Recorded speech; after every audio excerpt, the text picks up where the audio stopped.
नमस्कार, आप देख रहे हैं सत्य हिंदी का रात 8 बजे का बुलेटिन और मैं हूं आपके साथ कृति सिंह। आज राहुल गांधी ने कांग्रेस के अधिवेशन में ऐसे दावे किए हैं जिनको लेकर अब बीजेपी सवाल उठा रही है। उधर बिहार में TRE-4 के विज्ञापन और दूसरी मांगों को लेकर छात्रों ने 18 अगस्त से आमरण अनशन का ऐलान कर दिया है। संसद के आखिरी दिन मोदी और शाह पहुंचे तो, लेकिन कुछ ही मिनटों में कार्यवाही स्थगित हो गई। खड़गे के मंच के कथित शुद्धिकरण का विवाद भी गर्मा गया। इन्हीं खबरों पर इस बुलेटिन में बात करेंगे, लेकिन पहले नजर सुर्खियों पर।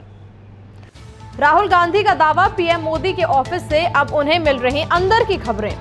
आरएसएस की रक्षा करूंगा, क्यों बोले राहुल। बीजेपी ने भाषा को लेकर उठाए सवाल। दिल्ली और झारखंड के बाद अब बिहार में 18 अगस्त से आमरण अनशन करेंगे छात्र।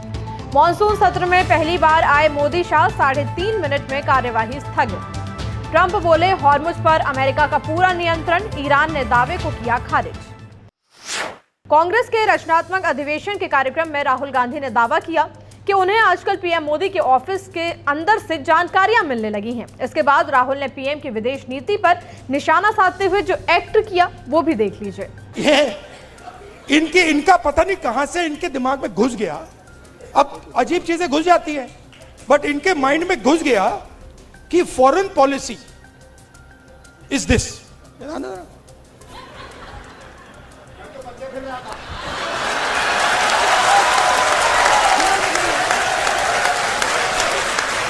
अब पता नहीं किसने डाला, कहां से घुसा कि भाई फॉरेन पॉलिसी का मतलब इमेजिन। राहुल ने आगे कहा कि हम इन लोगों को पागल कर देंगे। राहुल का दावा है कि आजकल पीएम मोदी रात में सोते नहीं हैं। इनको हम पागल कर देंगे। मैं आपको बता रहा हूं नरेंद्र मोदी रात को नहीं सोता है।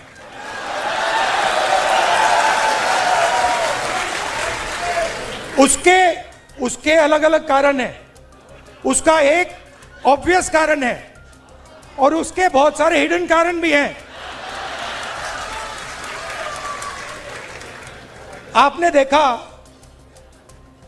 अमित शाह, सो कॉल्ड, क्या कहते थे उसको पहले, चाणक्य, और क्या कहते थे, Sardar Patel, part. Where has he disappeared? वो भाग गया। वो 20 दिन के लिए पार्लियामेंट हाउस में नहीं घुस पाया वो। Why? Because for the first time they are feeling India's expression. और अब इनको बात समझ आ गई है कि अब ये देश अपने आप को एक्सप्रेस करने से नहीं रुकने देगा। ये चल रहा है क्या? और आपको अपना छोटा सा आरएसएस का ऑर्डर क्रिएट करना है। इस बीच राहुल ने ऐसा क्यों कहा कि वो खुद आरएसएस की रक्षा करेंगे? एक्सप्रेशन को दबाना नहीं है, कोई भी हो। और मैं आपको बात को और भी आगे ले जाता हूं। जिस दिन आरएसएस के एक्सप्रेशन को देश से खत्म करने की बात शुरू हुई, उस दिन मैं उनकी रक्षा करूंगा, क्योंकि उनका भी एक्सप्रेशन है। हमारा ये नहीं है, हम कह रहे हैं कि भैया सब लोगों का एक्सप्रेशन होना चाहिए। जो आपके दिल में, आप खुल के बोलो, डरने की कोई जरूरत नहीं है। आप किसी और को नहीं दबा सकते। राहुल के संबोधन के बाद बीजेपी उनकी भाषा पर सवाल उठा रही है। भाषा राहुल गांधी जी की संयमित नहीं है, मर्यादित भी नहीं है। वो लोकसभा में बोलते समय भी क्या बोल जाते हैं, इसलिए उनको कोई गंभीर लेता नहीं है। राहुल गांधी जी एलओपी के पद पे हैं। भाषा तो मर्यादित बोलनी चाहिए ना उनको। अमर्यादित भाषा क्या बोलना चाहिए? क्या कहना चाहते हैं अमर्यादित भाषा बोल करके? उनकी चलने की स्टाइल, आने की स्टाइल आप देखते नहीं हो क्या? दुनिया देखती है, जनता देखती है, सब देखते हैं। बिहार में शिक्षक भर्ती और प्रतियोगी परीक्षाओं को लेकर छात्रों का गुस्सा बढ़ता जा रहा है। पटना में छात्र नेता दिलीप कुमार ने ऐलान कर दिया है कि 18 अगस्त से गर्दनी बाग में आमरण अनशन शुरू किया जाएगा। छात्रों की प्रमुख मांग शिक्षा मंत्री मिथिलेश तिवारी के इस्तीफे की और TRE-4 का विज्ञापन जल्द जारी करने की है। छात्रों का आरोप है कि सरकार लंबे समय से भर्ती की तारीखों को लेकर आश्वासन दे रही है, लेकिन अब तक विज्ञापन जारी नहीं किया गया है। इसके अलावा छात्र सभी खाली पदों पर भर्ती, एकल परीक्षा, डोमिसाइल नीति का पालन और परीक्षाओं में पारदर्शिता की मांग कर रहे हैं। छात्र नेता ने चेतावनी दी कि अगर 5 दिनों में मांगे नहीं मानी गई तो विधानसभा का घेराव भी किया जाएगा। छात्रों की मांगों में आंसर की समय पर जारी करना, आंसर शीट की कार्बन कॉपी देना भी शामिल है। बुलेटिन में अभी आगे और भी खबरें हैं। मॉनसून सत्र के आखिरी दिन आए मोदी शाह। खड़गे के भाषण के बाद हल्द्वानी में मंच का शुद्धिकरण। सुखबीर बादल पर हमला करने वाले निहंग गिरफ्तार। हॉर्मुज पर ट्रंप के बयान को ईरान ने बताया फेक। संसद के मॉनसून सत्र में पहली बार पीएम मोदी और गृह मंत्री अमित शाह सदन में तो आए, लेकिन कुछ बोले नहीं। दरअसल आज पहली बार सदन में वंदे मातरम गाया गया। इसके बाद चर्चा को तैयार बैठा विपक्ष कुछ बोल पाता। इससे पहले ही स्पीकर ने लोकसभा की कार्यवाही अनिश्चितकाल के लिए स्थगित कर दी। इसके बाद संसद में बाहर आकर एक दूसरे के ऊपर ठीकरा फोड़ने का कार्यक्रम चलता रहा। तो पहली बार ये दृश्य देखने को मिला कि सरकार खुद कह रहे हैं कि हम डिस्कशन चाहते हैं और अपोजिशन बहाना बना करके डिस्कशन से भाग रहे हैं। तो ये लोकतंत्र के लिए, विशेष करके संसदीय लोकतंत्र के लिए ठीक नहीं है। प्रेसिडेंशियल फॉर्म ऑफ गवर्नमेंट में तो लेजिस्लेचर अलग है, एग्जीक्यूटिव अलग है, और लेजिस्लेचर में सिर्फ आपस में डिबेट डिस्कशन होते हैं। पार्लियामेंट्री फॉर्म ऑफ डेमोक्रेसी में हाउस के अंदर में सवाल जवाब होते हैं, क्वेश्चन आवर चलने नहीं दिया।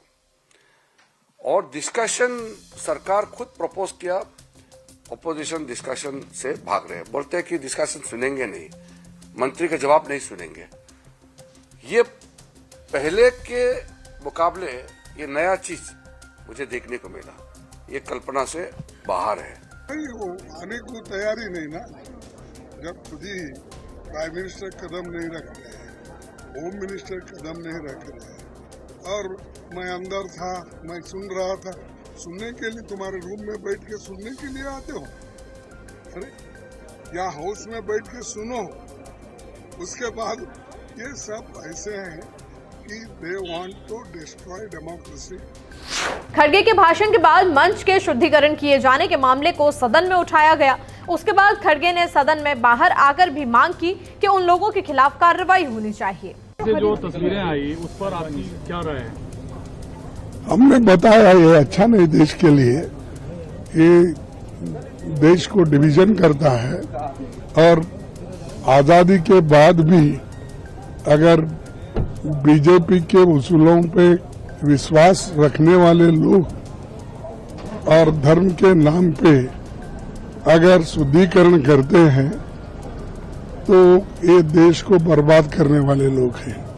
इसीलिए इस एटीट्यूड का मैं कंडम करता हूं।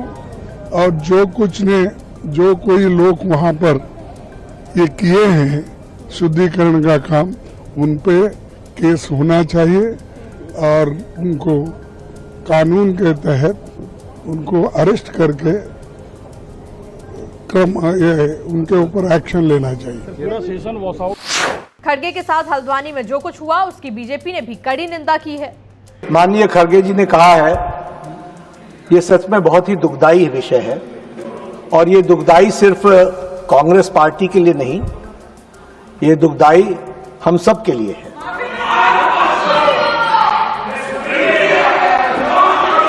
बीजेपी, क्योंकि खड़गे साहब ने कहा कि बीजेपी के लोग थे, मैं स्पष्ट करना चाहता हूं, यहां राष्ट्रीय अध्यक्ष जी भी बैठे हैं और मैं भी पूर्व राष्ट्रीय अध्यक्ष रहा हूं।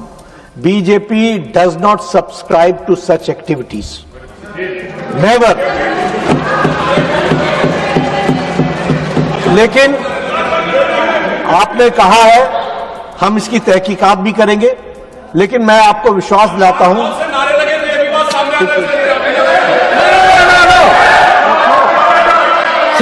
Second ji, you take your seat. Tarun Suk, when the leader of the house is on his legs, why you are shouting? लेकिन जो भी बात हुई है उसकी तहकीकात जरूर होगी, लेकिन मैं स्पष्ट करना चाहता हूं, इस तरह की एक्टिविटी को भारतीय जनता पार्टी कभी भी सब्सक्राइब नहीं करती है। मैं भर्त्सना करता हूं। नांदेड़ के हजूर साहिब गुरुद्वारे में पंजाब के पूर्व डिप्टी सीएम और शिरोमणि अकाली दल के नेता सुखबीर सिंह बादल पर हमले के मामले में आरोपी की पहचान जसपाल सिंह के रूप में हुई है। पुलिस के मुताबिक जसपाल सिंह निहंग है और पिछले करीब 2 साल से नांदेड़ में रहकर गुरुद्वारे में सेवादार के तौर पर काम कर रहे थे। पुलिस के मुताबिक आरोपी ने हमले के दौरान कृपाण का इस्तेमाल किया। घटना के तुरंत बाद उसे गिरफ्तार कर लिया गया और उससे पूछताछ की जा रही है। हालांकि अभी हमले की असली वजह सामने नहीं आई है। हमले के बाद का एक वीडियो भी सामने आया है जिसमें आरोपी की पगड़ी खुली नजर आ रही है। घटना के समय सुखबीर बादल की पत्नी हरसिमरत कौर बादल भी मौजूद थी। महाराष्ट्र के मुख्यमंत्री देवेंद्र फडणवीस ने पुलिस को हमले के कारण की गहराई से जांच के निर्देश दिए हैं। ईरान के विदेश मंत्री सैयद अब्बास अराक्ची ने गुरुवार को अमेरिकी राष्ट्रपति ट्रंप के उस दावे को जवाब दिया जिसमें उन्होंने कहा था कि अमेरिका का हॉर्मुज स्ट्रेट पर अब पूरा नियंत्रण है। उन्होंने कहा कि अमेरिका बार बार खुफिया जानकारी के मामले में नाकाम साबित होता रहा है। अराक्ची का कहना है कि रणनीतिक जलमार्गों को लेकर अमेरिका बड़ी गलतफहमी का शिकार है। अराक्ची ने सोशल मीडिया प्लेटफॉर्म एक्स पर लिखा कि अमेरिका गलत खुफिया जानकारी की वजह से लंबे वक्त से गलतियां करता आ रहा है। उदाहरण के तौर पर ईरान के खिलाफ युद्ध सामने है। अब हॉर्मुज स्ट्रेट को लेकर इससे भी बड़ी गलती उससे हो रही है। फेक न्यूज से खराब है फेक खुफिया जानकारी, इसलिए अमेरिका सावधान रहे। कुछ दिनों पहले ही ट्रंप ने दावा किया था कि हॉर्मुज स्ट्रेट पर अमेरिका का पूरा नियंत्रण है और वो इसे बनाए रखेगा। अब इसी पर ईरान ने जवाब दिया है। फिलहाल बुलेटिन में इतना ही। देश दुनिया की बड़ी खबरों के लिए आप बने रहिए सत्य हिंदी के साथ। नमस्कार।